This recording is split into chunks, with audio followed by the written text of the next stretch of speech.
Welcome back, everyone. This is your host, Alex at CryptoWorldHQ. Today, I have a special guest. He is the Wolf of Bitcoins, owner of Instagram account and also TikTok account. How you doing today? Doing well, thank you. Doing well. Thanks for having me. Yeah, absolutely. I'm glad we connected. I'm glad, we talked on Instagram. We met. Thought it would be a great idea to have you on and, just discuss some of the fundamentals of cryptocurrency. So tell me a little bit about yourself. Yeah, sure. I've been interested in cryptocurrency from pretty much 2010, beginning when I first heard about Bitcoin. I don't really mine anymore, but I'm still investing and trading Bitcoin. I started investing into Bitcoin in early 2015 during the previous bear market, not the one we just went through, but the one we went through before after the Mt. Gox hack. That's when I first got involved as an investor. And then, 2016, 2017, invested into a few ICOs and altcoins that done really well. Invested into mining. I've pretty much done it all when it comes to crypto. Oh, wow. That's really awesome. That's kind of like me. I mean, I've heard of Bitcoin, back when it was, a few cents, but I heard of it, but I didn't really, at that time, I wasn't really thinking financially or saying like, this could be a good opportunity. Back then, miners would mine, in their apartment. So you did a little bit of mining. That's really cool. That's something I've, been interested. Pretty much it's blown up and you have corporations, have taken over the industry. Is that why you kind of stopped? Yeah, it's it's not as profitable as it used to be.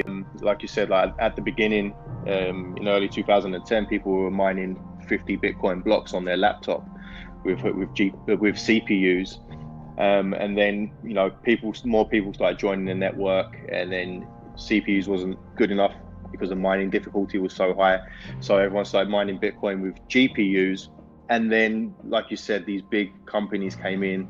You got these big companies in China that no one's ever heard of that completely dominated the mining game, and now GPU miners can't mine Bitcoin anymore. It's not profitable anymore. So now we have the ASIC miners, and the shitty thing about ASICs is not only is the market controlled by these large miners, the actual hardware itself is controlled by a very few companies like Bitmain.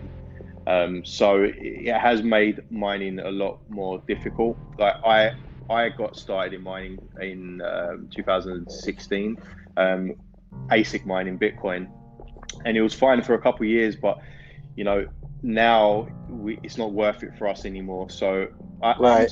I'm still interested in mining, but more from a GPU standpoint and not mining Bitcoin, mining other currencies, more like a speculative mining kind of thing.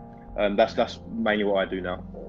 Absolutely. Yeah. I mean, I always thought like, it's still possible to mine. What about like the other coins that are coming in? You could mine those, not make as much as profit, but at least, try to get into that market. I remember when, when people started mining, the prices of the GPUs, the video cards, like went crazy high, and Yep. and they all sold out, and it was hard to get, video cards to mine. Like another thing, like you said, it's hard to compete now. It's all being outsourced to other places where the electricity, costs nothing. If you're in the United States, electricity costs a lot, or I don't know how it is, in Canada. Yeah, no, actually parts of Canada are really cheap. You can find electricity in Canada for like 4 cents a kilowatt hour, which is really, really cheap because we have hydropower here, like with Niagara Falls, we've got the mountains out west. So there's some massive mining facilities here. It is still profitable here in Canada, but again, you're competing with China, which have like next to nothing cost for electricity. So for the Chinese miners, to mine a Bitcoin, it costs so much, right? And then everyone else around the world, it's a lot higher to mine a Bitcoin. So what you find is you find these big miners playing games where they're dumping their coins on the market, pushing the price down, pushing out the smaller miners because it's no longer profitable for them anymore. But it's still profitable for the big guys in China. So you're seeing that now, especially with the halving coming up. And what the big guys want to get rid of the little guys and control more of the hash power. Yeah. And that's what they do. They basically dump the price down by dumping their coins on the market, trying to get the little guys out. Yeah, So, it's a cutthroat game, man. I know it's unfortunate, you always have the big guys trying to gobble up the little guys and, take control of the market like, monopoly. And, that's a Yeah. big problem with the banking industry and everything. So, Hmm. hopefully, I see crypto as a, solution as alternative options to the banking industry and, the underbanked as well. For sure, Yeah. definitely. Yeah, mining, it's so interesting to me. That's really cool that you've done it before. I've never really, I don't know about too much about it, just like the basic concept. But yeah, so tell me, how come, what I wanted to ask you is, how come you decided to use TikTok as like a platform? Like, I'm not really sure how it works. Like, how do you use it? So do you remember Vine? Vine, a little bit, yeah. Yeah, so short clips, videos of people doing stuff. Uh-huh. What TikTok have basically taken Vine and put it on steroids. They used to be, so they basically bought the company Musically, Uh-huh. and they created this platform where you can make up to a minute videos, and the more creative and interesting your videos are, the more reach you'll get. And the interesting thing about TikTok, because I've been on Instagram since the beginning of 2017. I set up my Instagram account, The Wolf of Bitcoins, and I just done it for fun, to be honest. I didn't really think I'd get so much traction. But back in 2017, Instagram, the algorithms worked a lot differently, and we, like, as crypto content creators and influencers, we'd get massive reach. And over time, Zuckerberg decided to change the algorithms to benefit Facebook and Instagram more than the actual users and businesses on there. Because what happened was they banned crypto at one point, and they, like, you couldn't advertise on Facebook or Instagram with the word crypto, Bitcoin, or anything related to it. So what happened was these companies that were paying Facebook and Bitcoin and Instagram for ads now went around them directly to content creators and influencers like myself and paid us directly to promote their businesses. Hmm. Now, face Zuckerberg didn't like that, so he then again changed the algorithms to, like, basically lower our reach with hashtags. My whole outlook on this space in general is we need more adoption, and Hmm. there's not really many companies out there or many people out there that's trying to onboard new users into Bitcoin. Like, there's loads of people trying to onboard users into shitcoins, and it's working because they're spending big marketing budgets and they're onboarding all these users onto their ICOs. And not all of them are scams, but a lot of them turned out to be scams or just bad businesses in general, and people lost a lot of money that way. So it's a terrible way to onboard people into this ecosystem.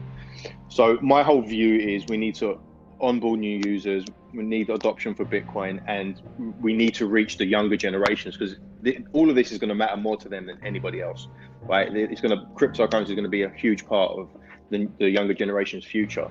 So I thought, you know what, let me test this out on TikTok. Let's see if there's any interest. Because I know, like, TikTok is, the demographics is between like 16 and 25 on average, right? So it's young people, Right. and most young people have probably heard about Bitcoin and cryptocurrency, but I don't really truly understand it. Hmm. So I was curious to see how this would go and what kind of engagement I got. And I actually was the first person in the world to make a crypto video go viral. I heard about Cointelegraph that. published an article about it. Right now it's about 2 million views. Wow. And it was a video that was a room full of GPU miners mining Ethereum and a few other currencies. And the caption was, "This is why GPU prices went up," and it just went crazy viral. And a lot of interest, not just that video, but I've done other videos, not so a few mining related videos, and then just some education in general. And there's a lot of interest there. There's a lot of interest, and I'm getting huge reach. Like, my posts on Instagram, you would never get 2 million views Right. or hundreds of thousands of No, likes no. and comments.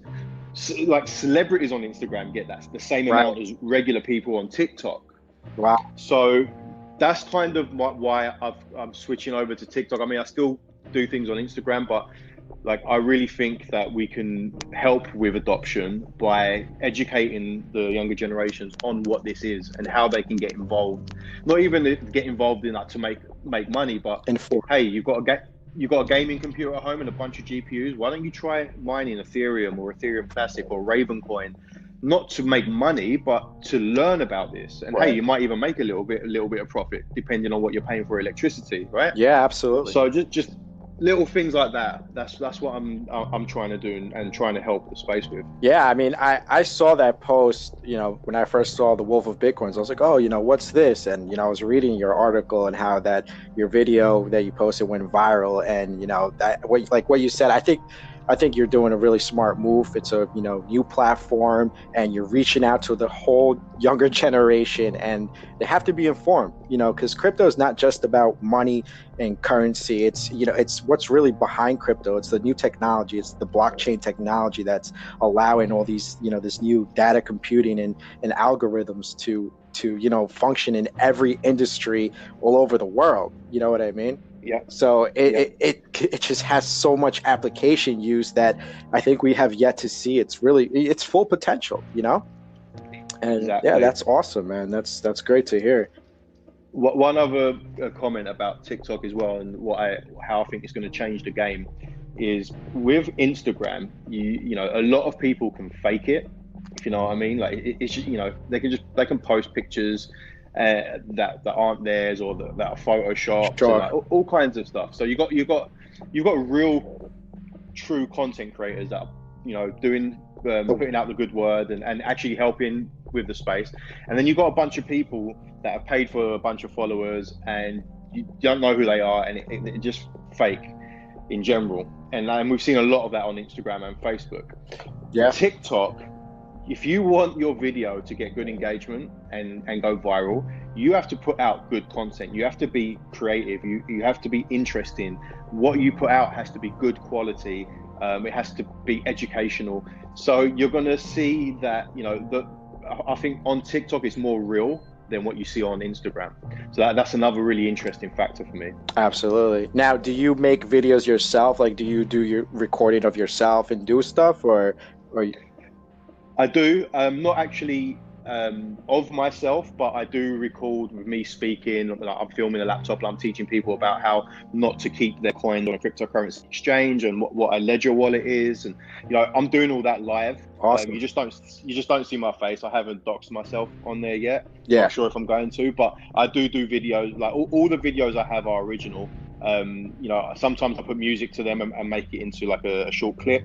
Sometimes it's literally me holding my phone on my laptop, explaining what leverage trading is, or explaining how to keep your coins safe in a hardware wallet, things like that. Oh, that's very cool, man. Yeah, that's absolutely what people want to see, is original content. I may just have to check out TikTok myself. It sounds really good. For sure, man. Yeah, definitely. Yeah, what I wanted to mention also is about these alternative platforms that are coming. You have like I don't know if you heard of LBRY, which is an alternative decentralized platform that's competing with YouTube. And recently there was that strike in YouTube that happened to all the crypto content creators. They started getting penalized and everything. And you had Justin Sun come out, and I think it was the founder of Binance come out, and they tweeted out saying, it's time for an alternative, which I completely agree. And that's where I heard about LBRY, and I quickly, jumped on, researched it, checked it out, and I was like, wow, this, it looks really cool. It seemed, looks similar to YouTube, and their whole thing is about, open source, and you can earn their credits as a viewer, and tip, use that to tip content creator. I'm trying LBR. And what I've noticed as well is a lot of people started leaving Instagram and Facebook. Like the younger generations, they're fed up with Facebook. They're fed up with Instagram. Now everyone's parents are on Instagram as well, which is like the reason all the kids left Facebook. So I've seen a lot of people going over to TikTok. Wow. So I was like, you know what? Let me take a look into this. I studied the algorithm and how it works. Looked into the company a bit. So I was like, you know what? I'm gonna set up an account and test it out, because out to see how it is. Have you checked it out yet? I haven't checked it out yet, but it's interesting that you bring this up because of what happened recently. And like what we saw was YouTube basically trying to push their limits to see how far they could go. Mm-hmm. But as you said, like there was a lot of backlash from the content creators that were getting banned and their videos suspended, and then you got large accounts like CZ and Justin Sun coming out, and basically saying to people, "Hey, now it's time to switch to an alternative." And YouTube got scared Yeah. and retracted and went back on what they'd done and said it was a mistake or whatever. I I call believe, bullshit. I call yeah, bullshit. exactly. I believe that we do need to use alternatives. Like it's time to take back our data, take back our privacy. Why are we, working on these platforms that the overlords are telling us what we can and can't do? Like, that's disgusting. Like that I don't agree with that at all. Absolutely. The problem with these platforms are everyone's so used to YouTube. It's not going to be easy or quick to get everyone to move over, Because people don't like to go out of their comfort zone. Exactly. When someone clicks on new platforms, a new interface, with anything, it's weird at first, right? Right. You've got to like play around with it for a bit to get used to it. Most people don't like that change, like you said. Yeah. But I see, like, in the future, if these platforms like Google and Instagram and YouTube, Twitter start pushing their boundaries, then I do see people starting to move over, and I believe that we should move over to decentralized platforms. Yeah, absolutely. I synced over my 2 channels already to LBRY. I'm earning credits. I'm earning, the LBC, and I'm just, I'm with it, and I'm seeing how they're gonna grow. I'm on their Discord, just seeing what their updates are. They have a roadmap coming out, so I really recommend anyone out there who's a small YouTube creator, even if you're a big YouTube creator, there's special rewards for them. They have their whole payout layout. It's good to be on multiple platforms. And another thing that's been bothering me about YouTube, I don't know if you noticed or if it's just me, but every time when I watch the videos with the ads, now like the ads are like 1.5 to 3 minutes, and I can't skip them. And it's Brave browser, bro. Brave browser. Yeah. No, I do use Brave browser. I'm pretty sure that I'm using Brave browser and I'm still getting the ads.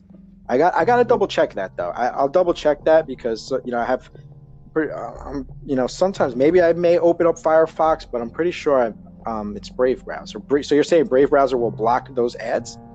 I'm pretty sure. Don't quote me on that, but yeah. I'm pretty sure they do block those ads. Or you can like tweak the settings. So you can change it to have like absolutely no ads, or you can have certain ads. I'm not 100% sure. Don't quote me on that. Have a little look at it on your computer, but I think there's a way to completely block out all ads. I will definitely check that out, because now that you said that, I think someone on their Discord did mention something about Brave browser. I was like, that's strange. I'm using Brave browser, but I'm still getting these ads. And maybe like it's something in the settings I got to mess around with. But I love Brave browser. It's my #1 browser right now that I'm using. It's great. And you see, BAT was up 12%. Today, so that's did you see yesterday the gains yesterday across the board was insane? Yeah, it was definitely a good day. It was very unexpected. I didn't I was expecting Bitcoin to go up, just by like the technical analysis that I was doing, but it was funny to see like not just Bitcoin, but you looked at the top 50 coins, they were all in the plus. Like BSV went up over 100%. Like, what is going on? It was like there's a lot of money coming in, not just to Bitcoin, but to a lot of the other coins. So it was weird. It was interesting. Hopefully the rally keeps going, and this isn't just a pump and then a dump back down again. Yeah, absolutely. The one that interested me was when I saw Dash go up. I was like, oh my god. Yeah, Dash as well. Dash are doing a lot of big things. I've followed Dash quite closely. I'm really interested in what they're doing around the world, especially like in Venezuela and other South American countries. There's a real use case for Dash, and what their technology is really, really cool. So it's good to see them going up in value like that. It's because it's been a very long crypto winter and not much going on the other alt currencies. Yeah. All of 2019 was kind of like that, but I think we're going to pull out, it's in 2020, positive vibes. And, we just got to keep doing what we do, educate people, get people informed. This is just a matter of time. Hey, if you haven't heard about Anchor, it's the easiest way to make podcasts and it's free. There's a creation tool that allows you to record and edit your podcast right from your phone or your computer.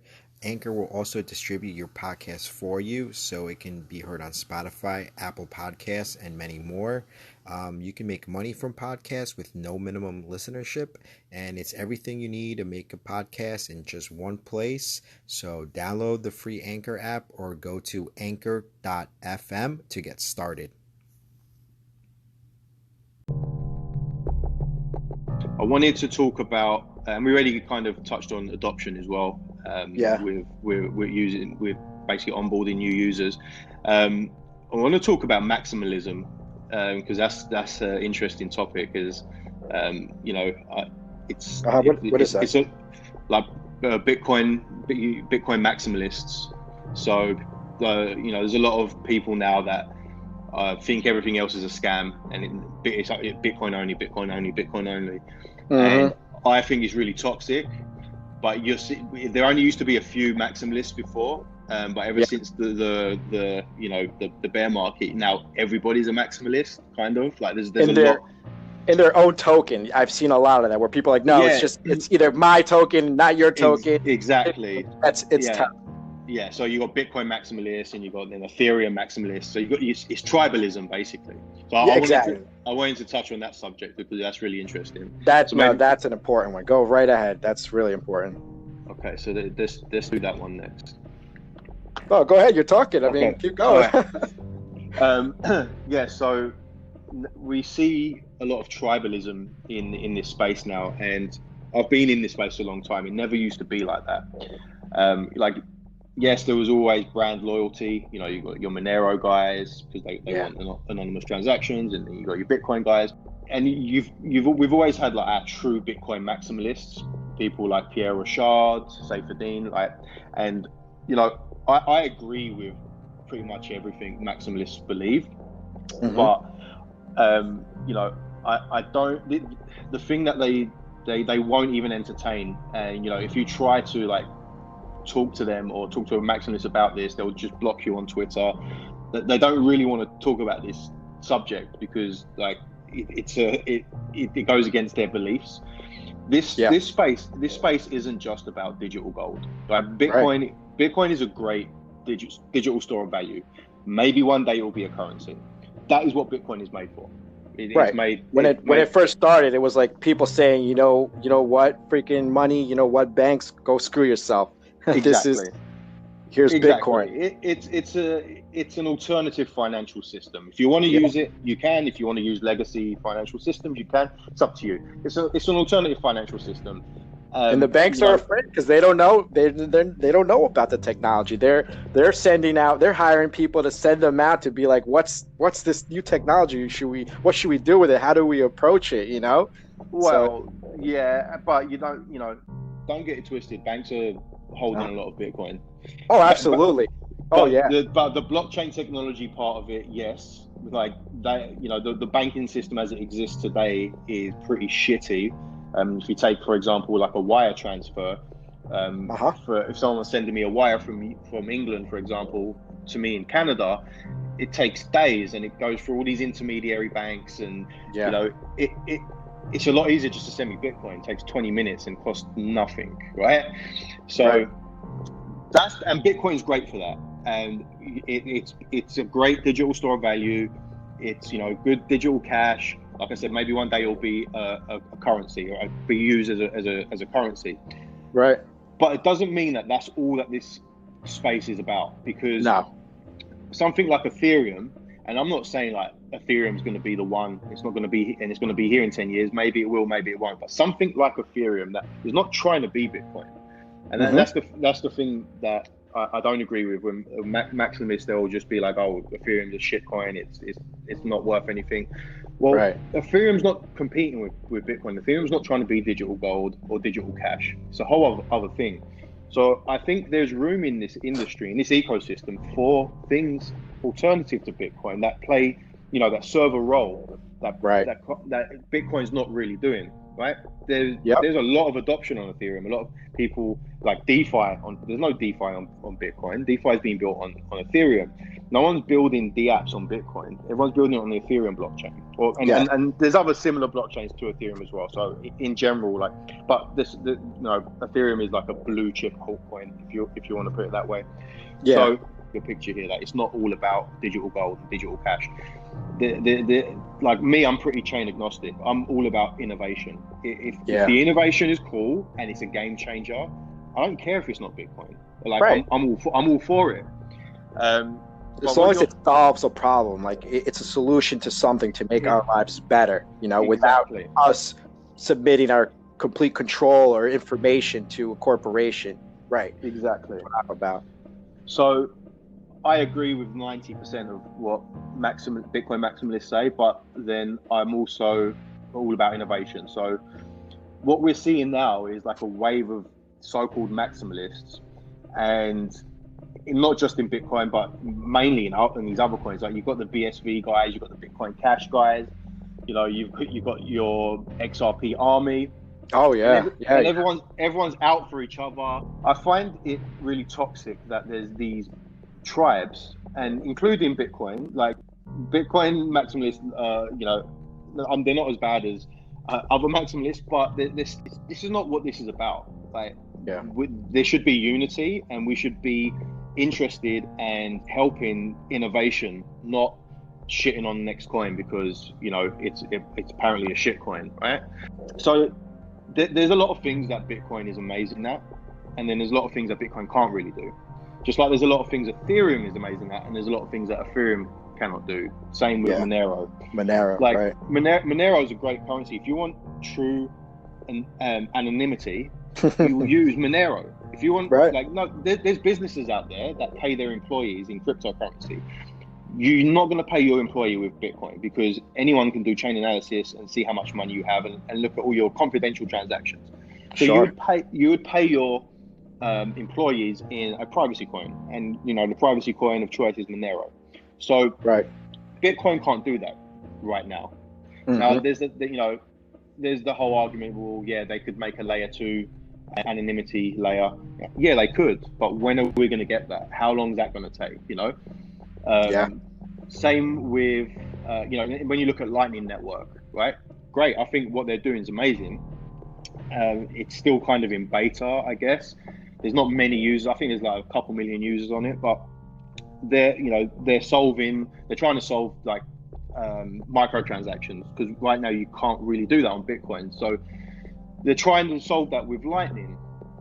Okay, but there's other payment transaction coins that you could use alternative to that until Lightning is fully built, right? So you can't just pass off anything else that's doing microtransactions when Bitcoin hasn't really nailed down the microtransactions yet. There's a lot of great things about Bitcoin. To transact money globally, it's the best, right? Right. Microtransactions is not that great at right now. You don't want people to hurt other people that are involved or interested in other altcoins. We should all be working together to push this forward. Yeah, I mean, don't get me wrong. 99% of altcoins they don't really have any real world use case or any economic value. I totally agree with that. Totally agree. Yes, but as well. there are a handful of a few that are doing some cool stuff. Ethereum being one of them. Monero is another one that I like. Yes. So I don't agree with people pushing people completely away from that. Like, if you look at people, let's go back to like early 2017 when Ethereum was worth $1, and you have people online saying, "Don't buy Ethereum; it's a scam. This ICO it's not going to go anywhere. Blah blah blah. Just hold your money in Bitcoin." Yeah. Now, if you held your money in Bitcoin, you still made a lot of money, right? You still 20x in the 2017. But Ethereum done a lot more than 20x. Yeah, and those people that are saying don't buy are the ones who are probably buying. They want it more for themselves. Right. You're gonna shill whatever bags you're holding. You have to block the noise out there. You just and have to do your own work, your own research, man. Yeah. Yep. Right. Absolutely. I believe in Bitcoin more than anything else there. Like I don't believe in 10 years from now we're going to see 5,000 altcoins. No, But I do believe there will be a Bitcoin will still be there, still be king, still be yeah, the best store of value, digital store of value. But I do believe and there will be other platforms or other blockchains that exist, like Ethereum. So right. that's my whole take on maximalism and tribalism. I don't think it's healthy for the space at all, and it's sad to see that just more and more people are turning into maximalists, and I'm just like, why? I don't get it. It's a bit Yeah, short-sighted. Like you can believe in something as much as the next man, but you can't go all in on one thing and block out everything yeah. else and say no, none of these other innovations are gonna make it. I like to diversify, and that's definitely something. If I see that on any social media, I'm definitely going to bring that, to the attention and make a post about that. But yeah, man, definitely, it's been great talking to you. Thank you for coming on with me. It's been a lot of fun, and I hope to talk to you again in the near future.